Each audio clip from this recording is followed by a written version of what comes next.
সিরাজগঞ্জের হাটিকুমরুল থেকে নাটোরের বড়াই গ্রামের বনপাড়া মহাসড়কের পাশ দিয়ে গ্যাস সরবরাহ লাইন।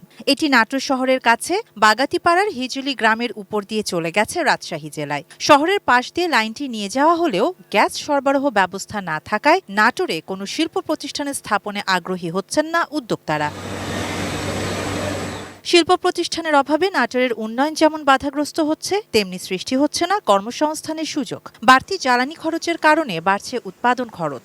এদিকে ব্যাংক ঋণ নিয়ে এসব প্রতিষ্ঠানের কিস্তি ও শ্রমিকের মজুরি দিতে হিমশিম খাচ্ছেন শিল্প মালিকরা।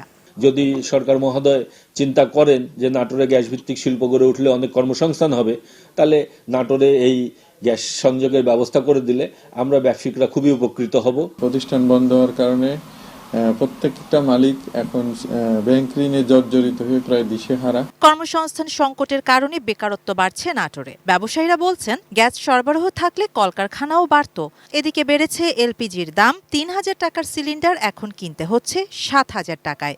আমরা জ্বালানি খরচের কারণে আমরা ঠিকমতো উৎপাদন ঠিক রাখতে পারছি না। একদিন দুই দিন রান্নাই করতে পারছি না, গ্যাস নেই। নাটোর গ্যাস লাইন না থাকার কারণে আমাদের কোনো শিল্প প্রতিষ্ঠান হিসেবে গড়ে ওঠে নাই, যার কারণে দিন দিন আমাদের মতো স্টুডেন্টরা বেকারের সংখ্যা বেড়ে যাচ্ছে। নাটোর বিসিক শিল্প মালিক সমিতির সাধারণ সম্পাদক জানান, গ্যাস সরবরাহ না থাকায় বিসিকের অনেক প্রতিষ্ঠান বন্ধ হয়ে গেছে। আমরা একবার না বারবার ডিসি স্যার, বিভিন্ন প্রশাসন, বিভিন্ন রাজনৈতিকভাবে চেষ্টা করেছি, কথা বলেছি, আমাদের দুঃখের কথা বলেছি, কিন্তু কেউ আমাদের এই দুঃখের কথা শোনে না। নাটোর বিসিকে উৎপাদন কষ্ট তাদের বেশি থাকায় বেশি দামে বিক্রি করতে হয়েছে।